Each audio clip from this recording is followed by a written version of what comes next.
ഞാനുറക്കെ കേണീടുന്നു പ്രഭോ പരാജിത നിലയിൽ. നിബദ്ധനിഹ ഞാൻ നിൻഗാനത്തിൻ നിരന്തമാകിയ വലയിൽ. പരാജയത്തിൽ നിന്ന് അതിജീവിക്കുവാനുള്ള ഒരു ഉപദേശം അവസാനം തരുന്നു. നിന്റെ ഗാനം പോലെ എനിക്കൊരിക്കലും പാടാൻ പറ്റുന്നില്ല. മലയാളികൾക്ക് പറ്റിയ അബദ്ധം മുഴുവൻ എല്ലാ അമ്മയും അച്ഛനും മക്കളോട് പറയും യേശുദാസിനെ പോലെ പാടണമെന്ന്. അതാണ് പറ്റിയ അബദ്ധം. യേശുദാസിനെ പോലെ ഒരാളും പാടാൻ ശ്രമിക്കരുത്. അവനവനെ പോലെ പാടുക. യേശുദാസിനെ പോലെ പാടണമെന്ന് വിചാരിച്ചാൽ ഒരിക്കലും അവിടെ എത്താൻ പറ്റില്ല. അവനവനെ പാടുമ്പോൾ ചിലപ്പോൾ യേശുദാസിനെ മുറിച്ച് കടക്കാൻ പറ്റും. അതുകൊണ്ട് ആരും മറ്റൊരാളെ പോലെ പാടരുത്. ആരും അയാളെപ്പോലെ കവിത എഴുതരുത്.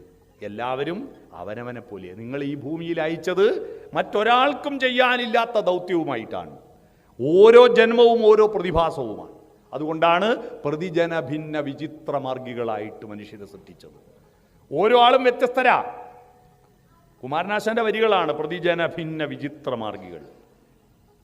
മുയലെല്ലാം കാണുമ്പോൾ ഒരുപോലെയാ, ആടുകളും പശുക്കളെല്ലാം ഒരുപോലെയാ. പക്ഷെ മനുഷ്യരാരും ഒരുപോലെയല്ല. നമ്മുടെ മുടി വേറെയാണ്, നെറ്റി വേറെയാണ്, കണ്ണ് വേറെയാണ്. ഈ ശരീരത്തിൻ്റെ സൃഷ്ടി തന്നെ എന്തൊരു അത്ഭുതമാണ്. ഈ സൃഷ്ടി തന്നെ. ദൈവത്തെ കാണാൻ നിങ്ങൾ മറ്റെവിടെയും നോക്കണ്ട. ശ്രീനാരായണ ഗുരു പറഞ്ഞു കണ്ണാടി നോക്കിയാൽ മതി. എങ്ങനെയാ കണ്ണാടി കണ്ടത്? ദൈവത്തെ കണ്ടത് നമ്മുടെ ശരീരത്തിൽ ഏറ്റവും പ്രധാനപ്പെട്ട അവയവം ഏതാണെന്ന് ദൈവം നമ്മളോട് പറയാൻ വേണ്ടിയിട്ടാണ് ഏറ്റവും ഉറപ്പുള്ള എല്ല് കൊണ്ട് അത് പൊതിഞ്ഞു വെച്ചിരിക്കുന്നത്. ശരീരത്തിൽ ഏറ്റവും ഉറപ്പുള്ള അസ്ഥിയത തലയോട്ടിയാണ്. അപ്പോൾ ഏറ്റവും പ്രധാനപ്പെട്ട അവയവം ഏതാണെന്ന് മനസ്സിലാക്കുന്നില്ലേ? തലയോട്ടിയാണ്. ഒട്ടും പ്രാധാന്യമില്ലാത്ത അവയവം എല്ലേ ഇല്ലാതെയാണ് വെച്ചിരിക്കുന്നത്. അത് വയറാണ്. ഇനി എല്ലില്ല. എന്നാൽ ഈ ചോറിനേക്കാൾ ഈ ചോറിന് പ്രാധാന്യം കൊടുക്കുമ്പോൾ നമ്മൾ ദൈവത്തിൽ നിന്ന് അകന്നു പോകും. കണ്ടിട്ടുണ്ടോ? നമ്മുടെ കേരളത്തിൽ ഇപ്പോൾ ഭാഗവത സപ്താഹങ്ങളുടെ ഘോഷയാത്രയാണ്. ഒരുപാട് ഭാഗവത സപ്താഹം നടക്കുന്നുണ്ട്.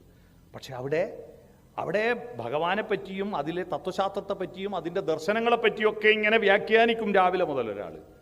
അത് ഈ ചോറിന് വേണ്ടിയാണ്. പക്ഷേ 12:45 ആളെല്ലാം വരിക കേട്ടോ. ആ സമയത്ത് ആളെല്ലാം വരും. അവർക്ക് ഈ ചോറിനേക്കാൾ പ്രാധാന്യം ഈ ചോറാണ്. ഈ ചോറിൽ നിന്നാണ് ദൈവം പോലും ഉണ്ടായത്, ഈ ചോറിൽ നിന്നല്ല. മനസ്സിലായോ? ഒന്നാമത്തത് തലയോട്ടി, രണ്ടാമത്തത് കണ്ണും ചെവിയും, ഏറ്റവും പ്രധാനപ്പെട്ട അവയവങ്ങൾ. ഈ കാത്, ഈ രണ്ട് ഭാഗത്ത് എന്തിനാ? ഈ രണ്ട് ഭാഗത്ത് മുന്നിൽ വരുന്നത് തടഞ്ഞു വെക്കാനാ ചെവി ഇങ്ങനെ മടക്കി ഒതുക്കി വെച്ചിരിക്കുന്നത്. ചെവി ഇങ്ങനെ പപ്പടം കാച്ചിയതുപോലെ ചുളുക്കി മടക്കിയത് എന്തിനാ? ആ ലെവലാക്കി വെച്ചാൽ പോരെ. എവിടുന്ന് ശബ്ദം വന്നാലും അതിനെ തട്ടി ചൊറച്ച് കുഴി കൊണ്ട് ഇടാനുള്ള എൻജിനീയറിംഗ് ആണിത്.